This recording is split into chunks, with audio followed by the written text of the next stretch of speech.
আসসালামু আলাইকুম রহমতুল্লাহ বরকাত। আজ 20 ফেব্রুয়ারি 2025 ইংরেজি। এখন বাজে সকাল 10:15। তো একটু আগে আমি আমার 8 নম্বর অ্যাসেসমেন্ট দিয়ে আসছি, ওখানে ফেল হলাম।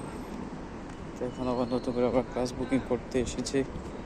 ক্লাসটা বুকিং করে এখন যাচ্ছি আস্তে আস্তে রুমের দিকে।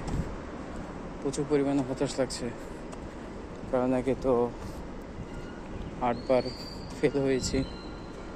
আমার জন্য ক্লাস অ্যাসেসমেন্ট, তারপর ক্লাস প্লাস অ্যাসেসমেন্ট সব কিছু করেছি। তারপর হচ্ছে আবার এদিকে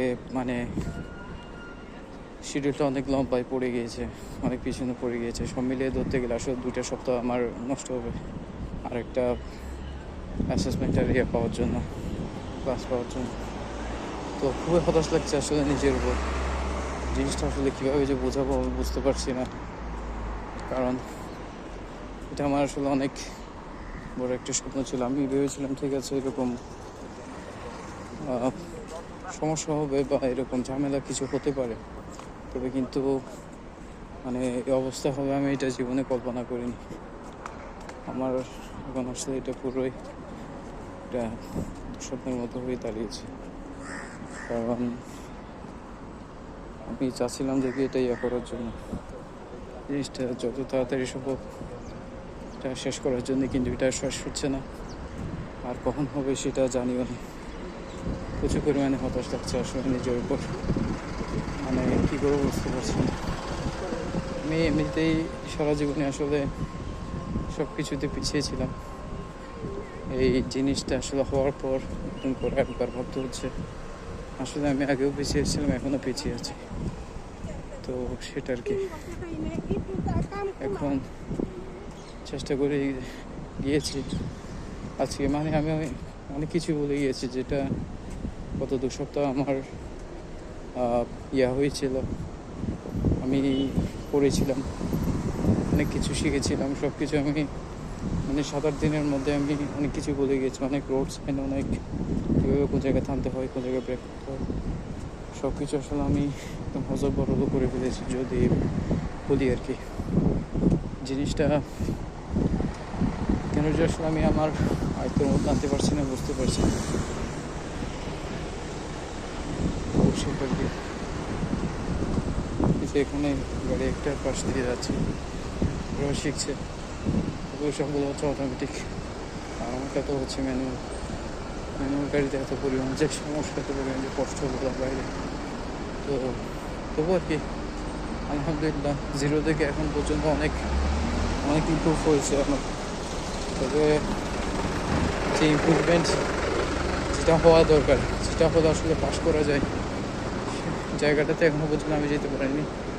ওই জায়গাটাতে এখনও যেতে পারছি না।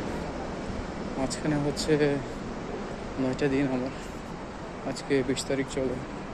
তো 2 তারিখ হচ্ছে আমার ক্লাস, 2 তারিখ আর 3 তারিখ। তারপর হচ্ছে 4 তারিখ আমার রোড অ্যাসেসমেন্ট। তো চেয়েছিলাম আগে করার জন্য, আগে পাওয়ার জন্য, কিন্তু এটা হয়নি। বড়োলা বাকি কী লিখে রেখেছিল বড়োলাই ভালো জানে। সব জায়গায় আসলে করতে পারছি না। আমি টায়ার্ডের মতো লাগছে পুরো, আমি টায়ার্ড হয়ে গেছি। যখন মক টেস্ট করেছিলাম 1 সপ্তাহের মধ্যে আমার পাশ হয়ে গিয়েছিল। ওইটা আসলে মুখস্থবিদ্যা ছিল অনেকটা, যার কারণে সমস্যা হয়নি। কিন্তু এখানে তো আসলে জিনিসটা এরকম না। এখানে হচ্ছে নিজেকে প্রচুর পরিমাণে কষ্টের মধ্যে ফেলতে হবে, অনেক কিছু জানতে হবে, অনেক কিছু ফোকাসে রাখতে হবে, অনেক কিছু নজর দিতে হবে, সব কিছু দেখে শুনে চালাতে হবে। কিন্তু আমার সমস্যাটা হচ্ছে যে আমার রেজিস্ট্রির সমস্যা থাকার কারণে সব কিছু আঁকতের মধ্যে আনতে পারিনি। একটা জিনিসের দিকে ফোকাস করলে আরেকটা জিনিস ছুটে যায়। মানুষ অনেক সময় দেখা যায় যে প্র্যাকটিস করতে করতে সব জিনিস ফোকাসে নিয়ে আসতে পারে, কিন্তু আমার জিনিসটা আসলে ওভাবে হচ্ছে না। কারণ আমার এডিএইচডি সমস্যা থাকার কারণে আমি সব কিছু একত্রে ফোকাসে আনতে আমার অনেক কষ্ট হয়ে যাচ্ছে। অনেক মানুষ আছে যারা এডিএইচডিতে ভোগেন, কিন্তু জিনিসটা সব কিছু করতে পারে, সুন্দরভাবে হ্যান্ডেল করতে পারে, কিন্তু আমার কেন জানি আমার হচ্ছে না। জিনিসটাকে এত হাজারবার এত শতবার চেষ্টা করে যাচ্ছি, জিনিসটা আমার আয়ত্তের মধ্যে আসছে না। একবার আসছে, দ্বিতীয়বার আসছে, চতুর্থবার আসে না। তো এভাবেই যাচ্ছে। দেখি, হতাশ তো হয়েছে ভিতরে, ঠিক আছে, এরপরও চেষ্টা করে দেখি পারি কিনা। পারলে তো আলহামদুলিল্লাহ, আল্লাহ পাকের কাছে লাখ লাখ শুকর।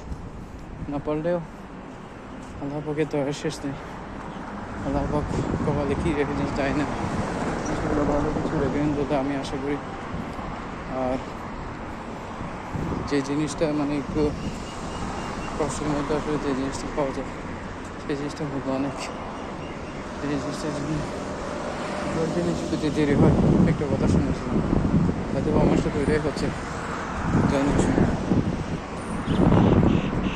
ঠিক আছে, তাহলে তেমন একটু বেশি চেষ্টা আমি কী বলবো, কীভাবে সাঁতার দেবো নিজেকে বুঝতে পারছি না।